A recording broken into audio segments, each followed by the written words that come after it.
একটি ছোট্ট গ্রাম, নদীর ধারে। সেখানে থাকে মাইলো নামের এক দুষ্টু কিন্তু বুদ্ধিমান ইঁদুর। আজ সকালে মাইলো বলে, আজ আমি আমার বন্ধুদের জন্য কিছু চমৎকার খুঁজে আনব। মাইলো বন জঙ্গলের ভিতরে হাঁটতে শুরু করে, কাঁধে ছোট্ট ব্যাগ। হঠাৎ সামনে একটি বিশাল সাপ আসে এবং তার পথ আটকায়। মাইলো চমকে উঠে বলে, ওহ না, এখন কি করব? মাইলো তখন তার বুদ্ধি খাটায়।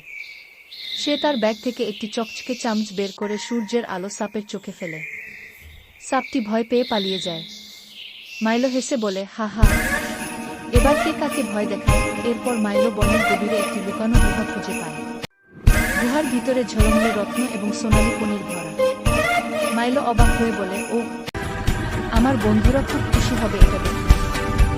সন্ধ্যায় মাইলো গ্রামে ফিরে আসে। সে সব বন্ধুদের সঙ্গে বসে সোনালী পনির ভাগ করে। তবুও কেউ চ্যানেলটাকে সাবস্ক্রাইব করল না।